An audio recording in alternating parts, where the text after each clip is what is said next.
नमस्कार। एक बार फिर से आप सभी का बहुत बहुत स्वागत है परीक्षा वर्ल्ड के इस यूट्यूब चैनल में। दोस्तों, आज हम उत्तर प्रदेश लेखपाल भर्ती परीक्षा 2022 के लिए एक सुपर इम्पॉर्टेंट टॉपिक यहाँ पे कवर करेंगे। इस टॉपिक का नाम है भू सर्वेक्षण तथा भू सर्वेक्षण यंत्र। बहुत ही ज़्यादा महत्वपूर्ण यह टॉपिक है आपकी लेखपाल की परीक्षा के लिए। तो इस टॉपिक से जितने भी इम्पॉर्टेंट क्वेश्चन आंसर बनेंगे उनको हम आज से पढ़ना स्टार्ट करेंगे। यह इसका पार्ट 1 है। पार्ट 1 में हम 45 सबसे बेहतरीन प्रश्नों को यहाँ पे कवर करेंगे जो भू सर्वेक्षण तथा भू सर्वेक्षण यंत्र से बन सकते हैं। तो चलिए वीडियो को शुरू करते हैं। तो यहाँ पे 45 इंपॉर्टेंट क्वेश्चन आंसर कवर किए जाएंगे आज के इस टॉपिक से। तो आइए वीडियो को आगे बढ़ाते हैं। तो यहाँ पे आप देख पा रहे हैं यह आपका टॉपिक है भू सर्वेक्षण तथा भू सर्वेक्षण यंत्र। यह आपकी लेखपाल भर्ती परीक्षा 2022 के लिए अति महत्वपूर्ण है। तो पहला प्रश्न आपके सामने है भूमि के धरातल पर अवस्थित बिंदुओं की माप तोल करना क्या कहलाता है। तो आप ध्यान से याद कर लीजिएगा, भूमि के धरातल पर अवस्थित बिंदुओं की माप तोल को हम कहते हैं भू सर्वेक्षण। तो इसे भी आप याद रखिएगा, इंपॉर्टेंट है। और भू सर्वेक्षण हेतु किन यंत्रों की सहायता ली जाती है, इंपॉर्टेंट है, बहुत बार एग्जाम में प्रश्न पूछा गया है। तो आप ध्यान से याद कर लीजिएगा, जो आपका भू सर्वेक्षण होता है इसके लिए जो है जरीब का, प्लेन टेबल का और थियोडोलाइट, ये सभी यंत्र हैं जिनकी सहायता से आपका जो भू सर्वेक्षण है वह किया जाता है। तो इसके बारे में आप याद रखिएगा। आपकी जो चैन या जरीब कर लीजिए, यहाँ पे चैन या जरीब एक ही होता है। तो जरीब में कितनी कड़ियाँ होती हैं, बहुत बार एग्जाम में पूछा गया है।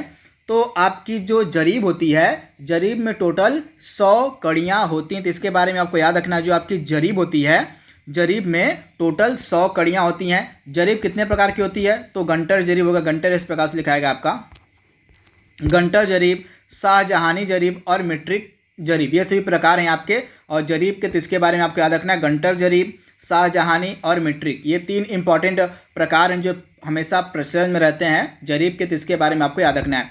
और रेवेन्यू जरीब में कितनी कड़ियाँ होती हैं, आपसे एग्जाम में पूछा जा सकता है। तो एक होती है आपकी रेवेन्यू जरीब। तो रेवेन्यू जरीब में आपकी कितनी कड़ियाँ होती हैं, तो आप ध्यान से याद कर लीजिएगा, रेवेन्यू जरीब में आपकी टोटल 16 कड़ियाँ होती हैं। तो इसके बारे में आप याद रखिएगा। अगला प्रश्न है, रेवेन्यू जरीब की लंबाई कितनी होती है, 33 फीट होती है। जिससे आप याद रखिएगा 33 फीट आपकी होती है रेवेन्यू जरीब की लंबाई। दोस्तों, मैंने यहाँ पे जो आपको प्रकार बताया है ये मोस्ट इंपॉर्टेंट जो प्रचलित प्रकार हैं आपके, यहाँ मैंने कि जो हमेशा प्रचलन में रहते हैं जरीब के प्रकार, उनको हमने यहाँ पे डिस्कस किया है। यानी कि सबसे ज़्यादा प्रचलन में रहने वाले जो प्रकार हैं जरीब के वो हैं गंटर जरीब, शाहजहानी जरीब और मीट्रिक जरीब। तो इसके बारे में आप याद रखिएगा। अगला प्रश्न आपके सामने है जो आपकी मीटर जरीब होती है इसमें कितनी कड़ियाँ होती हैं, इंपॉर्टेंट प्रश्न है। तो आपकी जो मीटर जरीब होती है यहाँ पे टोटल 100 कड़ियाँ होती है, तो इंपॉर्टेंट है। और इंजीनियर जरीब की लंबाई कितनी होती है, तो आप ध्यान से याद कर लीजिएगा, जो आपकी इंजीनियर जरीब होती है इसकी कुल लंबाई आपसे पूछी जा रही है यहाँ पे। तो इंजीनियर जरीब की कुल लंबाई आपकी होती है यहाँ पे, तो इंजीनियर जरीब की कुल लंबाई आपकी 100 फीट होती है, यहाँ पे इंपॉर्टेंट है।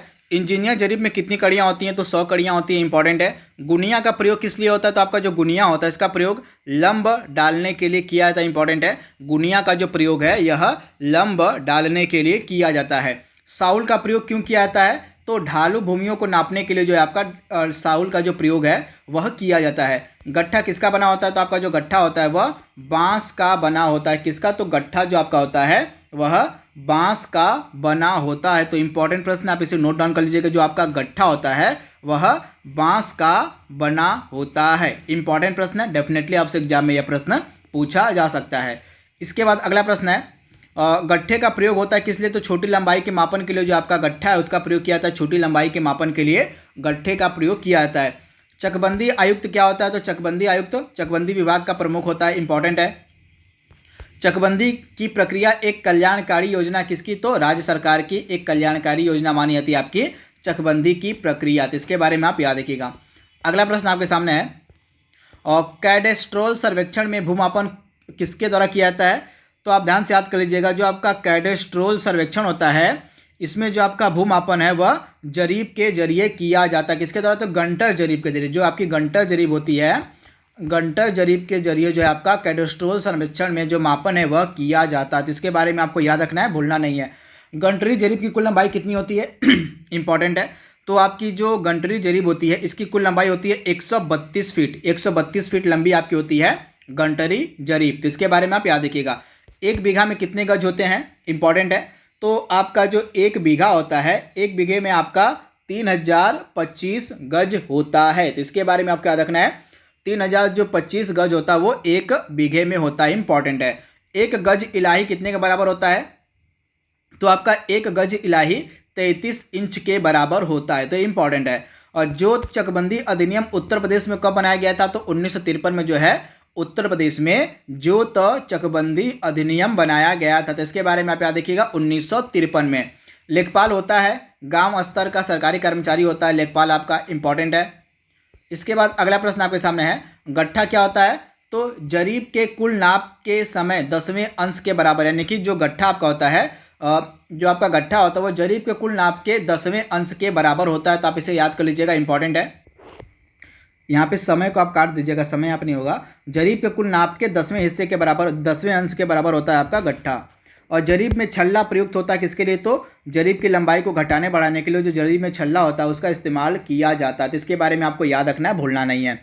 शाहजहानी लंबाई, शाहजहानी जरीब जो होती है उसकी कुल लंबाई यहाँ पे आपसे पूछी गई है।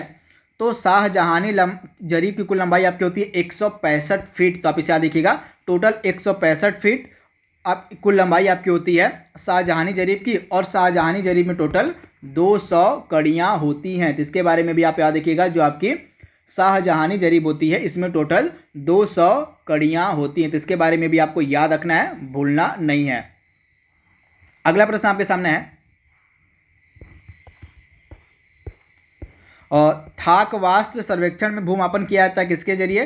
तो शाहजहानी जरीब के जरिए जो है आपका थाक वास्तु सर्वेक्षण में मापन किया जाता है। तो आप इसे याद रखिएगा, इंपॉर्टेंट, यानी कि शाहजहानी जरीब के जरिए जो आपका सर्वेक्षण किया जाता है, भू सर्वेक्षण, उसको हम कहते हैं थाक वास्तु सर्वेक्षण। तो इसे भी आप याद रखिएगा। वहीं गंटरी जरीब के जरिए जो भूमापन आपका किया है तो उसको हम कहते हैं कैडस्ट्रल सर्वेक्षण। इसके बारे में आपको याद रखना है। गंटरी जरीब का आविष्कार किसने किया था? इंपॉर्टेंट है। तो आपकी जो गंटरी जरीब थी इसका आविष्कार किया गया था ब्रिटिश अधिकारी गंटर के द्वारा। किसके द्वारा? तो ब्रिटिश अधिकारी गंटर के द्वारा जो है आपके गंटरी जरीब का आविष्कार किया गया था। यहाँ पे मीट्रिक जरीब की कुल लंबाई आपसे पूछी गई है। तो आपकी जो मीट्रिक जरीब होती है इसकी कुल लंबाई होती है 132 फीट। कितनी? तो 132 फीट लंबी आपकी होती है मीट्रिक जरीब। तो इसके बारे में आपको याद रखना है, आपसे एग्जाम में प्रश्न यहाँ से पूछा जा सकता है। तो 132 फीट कुल लंबाई आपकी होती है मीट्रिक जरीब की, इंपॉर्टेंट प्रश्न है। और दार्शनिक प्रणाली पर आधारित जरीब कौन सी है?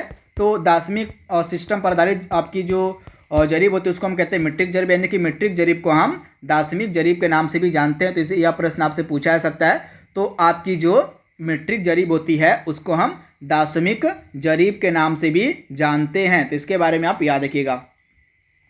यहाँ पे मीट्रिक जरीब में कड़ियों की संख्या पूछी गई है। तो आपकी जो मीट्रिक जरीब होती है इसमें टोटल 100 कड़ियाँ होती हैं। 100 कड़ियाँ, यहाँ पे मीटिंग नहीं मीट्रिक होगा। तो मीट्रिक जरीब में टोटल 100 कड़ियाँ होती है। तो टोटल 100 कड़ियाँ होती हैं आपकी मीट्रिक जरीब में। इसके बारे में आप याद रखिएगा।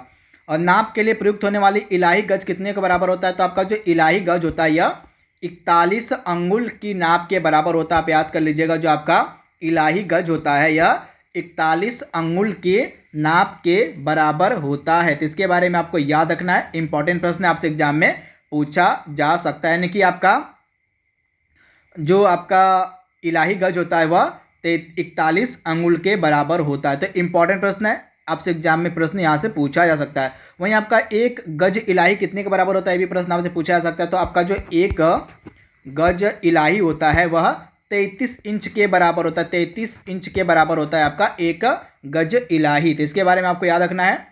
इसके बाद जो अगला प्रश्न आपके सामने दिया गया है वो क्या है?